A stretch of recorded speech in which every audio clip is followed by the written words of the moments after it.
अस्सलामु अलैकुम वरहमतुल्लाहि वबरकातुहू। कहानी कनीज़ की 8वीं किस्त पेश खिदमत है, तवज्जो फरमाएं।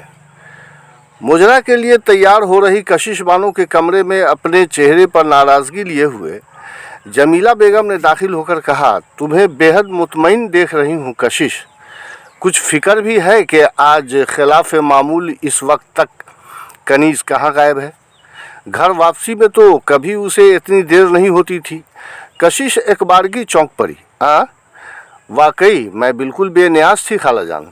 क्या वो अपने स्टडी रूम में नहीं है? जमीला ने कहा, अरे वो कॉलेज से वापस आई ही नहीं है तो स्टडी रूम में कैसे रहेगी? कशिश के जहन को झटका सा लगा। हाय अल्लाह, कहाँ होगी वो? सुबह के 10 बजे तो वो अच्छे खासे मूड में कॉलेज के लिए निकली थी। दौरान गुफ्तगू ऐन मौके पर वो कमरे में दाखिल हुई तो दोनों चौंक पड़ी। उसका चेहरा किसी हद तक उतरा हुआ था। कशिश ने बगौर उसका जायज़ा लिया और जमीला बेगम ने पूछा, इस वक्त तक कहाँ थी कनीज़? जी वो मेरी एक करीबी सहेली है सैयदा कौसर जहाँ। उसकी चहेती दादी जान का गुज़श्ता सब यकायक इंतकाल हो गया, जिनकी तजहीज़ व तकफीन आज सुबह 10 बजे हुई है। मुझे कॉलेज में मालूम हुआ तो मैं क्लास के बाद 3:30 बजे तक ताज़ियत के लिए चली गई। मेरे साथ कई और सहेलियां भी थी। जमीला बेगम ने पूछा, कहाँ रहती है तुम्हारी वो सहेली जिनकी दादी का इंतकाल हुआ है? माँ के पूछने पर वो बोली, जी वो कमरा मोहल्ला में मुकीम है। यकीन न आए तो पता बताती हूँ, बद्दू भैया अगर आ गए हैं तो उन्हें भेज कर मालूम कर लें। जमीला बी ने फ़ौरन कहा, तुम्हारी बातों पर मुझे यकीन है। दरअसल तुम मेरा सुनहरा मुस्तकबल हो बेटी, इसलिए फ़िक्र लाहक होना लाजमी है। वैसे तुम्हारा चेहरा इस कदर उतरा हुआ क्यों है? कनीज़ ने कहा, अजीब बात है अम्मी जान, ताज़ियत के लिए जाने वाले मर्द व ख़ातीन हजरात वहाँ बैठकर कव्वाली तो नहीं गाते ना, बल्कि मरने वाले के लवाहिकीन के रंज व गम को बांटने लग जाते हैं। ऐसे में लोगों को रोना भी तो आ जाता है। कनीज़ की बातें सुनकर कशिश को बेहद हंसी आई, मगर जमीला बेगम को सर पर सवार देखकर बामुश्किल जब्त कर ली। जमीला ने कहा, दादी इस कदर चहीती थी कि अपनी सहेली के गले लगकर मेरी बेटी भी खूब रोई है कशिश। अक्सर तवाइफ व तवाइफ ज़ादियाँ दादा दादी के रिश्ते और उनकी मोहब्बत से नाआशना होती हैं। इत्तफाकन अगर दादा दादी मिलते भी हैं तो उनकी मोहब्बत व हमदर्दी नहीं मिलती। ऐसे में सहेली की ही दादी सही। खैर जाओ, जाकर मुँह हाथ धोकर फ्रेश हो जाओ। और कशिश बेटी तुम भी तैयार होकर आ जाओ, शहदाइयों के आने का वक्त हो रहा है। कशिश ने कहा, जी खाला जान आ रही हूँ। जमीला बेगम के वापस जाते ही कशिश ने एक बार फिर कनीज़ के चेहरे का बगौर जायज़ा लिया। आँखों से आंखें चार होते ही कनीज़ यकायक अपने गाल पर हथेली रखकर सिसक उठी तो कशिश को जैसे बिजली का सा झटका लगा। फुर्ती से उठी और उसे बाहों में ले लिया। क्या हुआ है तुम्हें, क्या बात है, बताओगे भी? कनीज़ ने फ़ौरन आगे बढ़कर कपड़ों की अलमारी से मौसमी निकाल कर उसके हाथ में थमा दिया। मौसमी के हरे छिलके पर सुर्ख रंग की तहरीर देखकर बेअख्तियार कशिश के होंठ मुतबस्सुम हो उठे और निगाहें खूबसूरत तहरीर पर रेंगने लगीं। पैकर खलूस शाहकार अजीम कनीज़ फ़ातिमा सलाम शौक। ख़त पढ़ते हुए उसके चेहरे से हैरत और खुशी के मिले जुले तासुरात नुमायाँ होने लगे। आखिर में उसने मुस्कुराकर कनीज़ का चेहरा देखा और मौसमी से अपने गाल व होंठों को सहलाते हुए पूछा, अब समझ में आया कि मेरी लाडली बहन अपने अनमोल आशिक से मिलकर आई है। अगर ये सच है तो फिर मायूसी का क्या सबब है? कशिश बानो अब पूरी तरह संजीदा नजर आने लगी थी।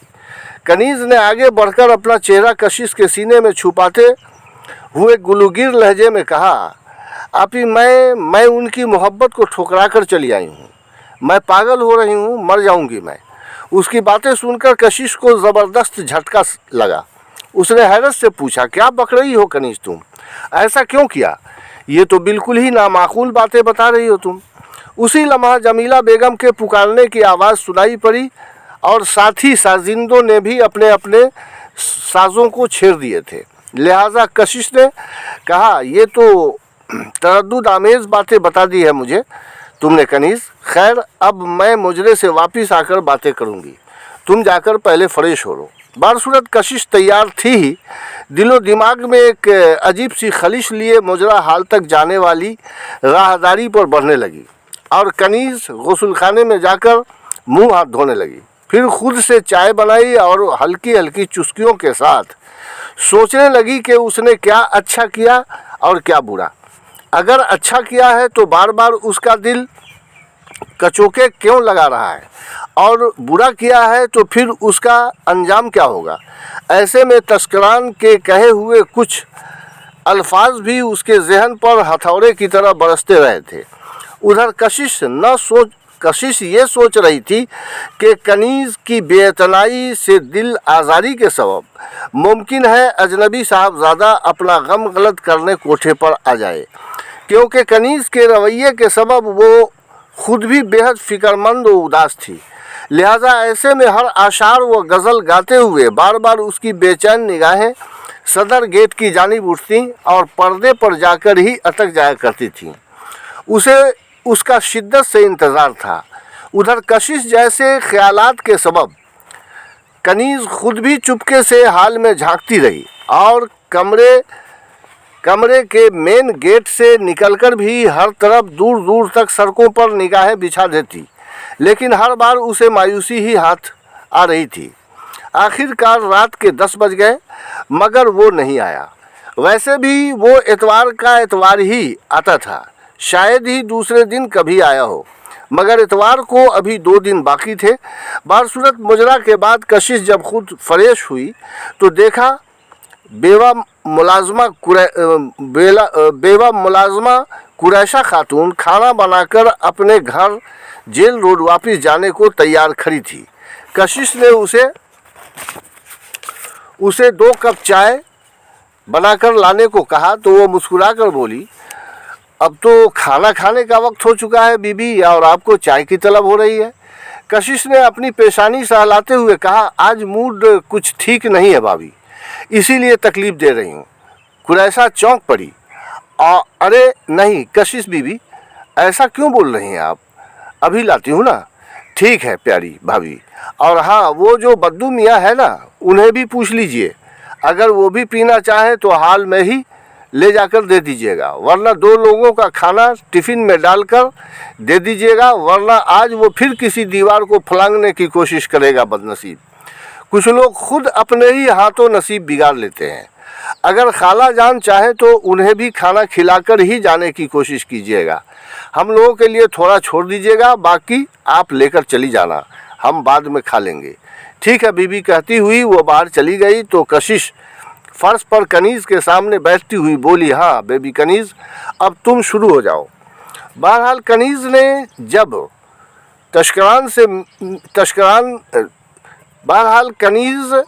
ने जब मिलने के मुकर्ररा मुकाम और दोनों के दरमियान होने वाली गुफ्तगू को दोहराया तो कशिश भी सदमा से निढाल हो गई। उस दरमियान मुलाजमा चाय रखकर चली गई थी और ये दोनों बहनें चाय पीते हुए महुए गुफ्तगू रही थी। आखिर में कशिश ने अफसुर्दा लहजे में कहा, तुम जो कर आई वो कतई बेहतर नहीं था कनीज़।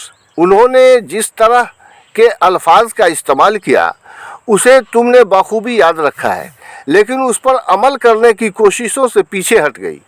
जब बल्कि यूं कही जाए कि उनकी मोहब्बत के जवाब में तुमने अपनी बेतनाई जाहिर करके उनके दिलो दिमाग को नफ़रतों से भरने की कोशिश की।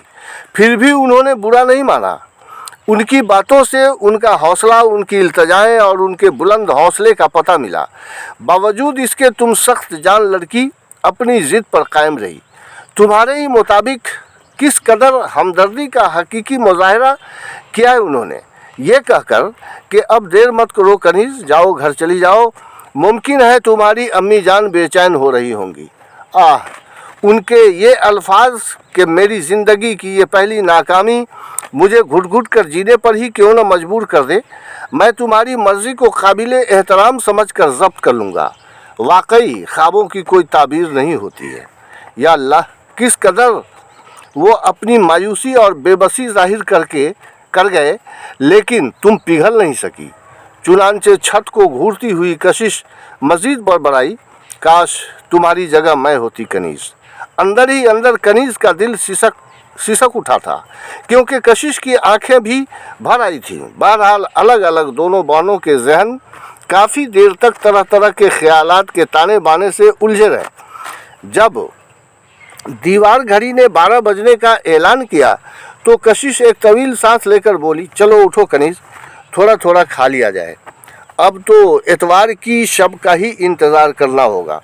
जवाबन कनीज बोली, आप जाकर खा लीजिए आपी, मुझे ज़रा भी भूख नहीं है। फिर भी खाना तो खानी ही चाहिए ना प्यारी, बहुत ज़्यादा फिक्रमंद होने की ज़रूरत भी नहीं है। कम अज़ कम उन्हें भी तो तवाइफ़ज़ादी के अंदर का खौफ और इनकी मजबूरी व बेबसी का एहसास ज़रूर हुआ होगा, या फिर यकीनन ही हो सकेगा, इसलिए कि अश्क की बरसात करती हुई तुम्हारी आंखें, उनके छूने पर तुम्हारे जिस्म में पैदा होने वाली कपकपी और तुम्हारे बेबस अल्फाज तो आखिर उन्हें भी याद आएंगे ना कनीज, जिस पर वो यकीनन गौर फरमाने की कोशिश करेंगे। मैं कहूँगी कि अपने रवैये के सबब तुम्हें जितना अफसोस हो रहा है उसे बढ़ावा देने से फ़िलहाल गुरेज करो। ज़्यादा कुछ सोचना तुम्हारी सेहत और तालीम दोनों ही के लिए नुकसानदेह साबित होगी। अब देर मत करो, उठो चलो, थोड़ा थोड़ा खा लेते हैं। तब कनीज बेदिली के साथ उठी और कशिश के ताक़ुब में किचन की जानिब बढ़ने लगी थी। चुनांचे उस रात दोनों ही बहनों को काफ़ी देर बाद बामुश्किल नींद आई थी। कशिश तो थकी रहती थी, इसलिए सुबह देर तक चादर ताने सोई रहती थी, मगर कनीज थोड़ी ताख़ीर के बाद उठी और गुस्ल वगैरह से फारिग होकर मौसमी का एक गिलास जूस पीकर होमवर्क किया और 10 बजे कॉलेज के लिए निकल पड़ी। लेकिन गुजरते वक्त के साथ इधर 2 दिनों तक न तो कनीज दीपा से मतवज्जह हुई थी और न ही पहले की मानिंद दीपा ने ही उसे मुखातिब करने की कोशिश की थी। दरअसल वो अपने आप में पूरी तरह सहमी सिमटी हुई थी। कनीज पर ज़रा सी नज़र पड़ते ही वो चोरनी की तरह निगाहें झुकाकर अपने तराजू और शेर बटखरे को इधर उधर करने लग जाती थी, ताकि कनीज को उसकी उलझन आमेज़ मसरूफियत का एहसास हो। बारकाफ इस तरह इतवार की शाम भी आ ही गई। दोनों बहनें काफ़ी हद तक पुरसकून थीं। उसे मुकम्मल उम्मीद थी कि आज अजनबी हसीन साहबजादा बिला उज़्र आएगा ही आएगा, मगर अब यहाँ मैं 8वीं किस्त मुकम्मल कर रहा हूँ। बाकी आइंदा इंशाअल्लाह। अस्सलामु अलैकुम।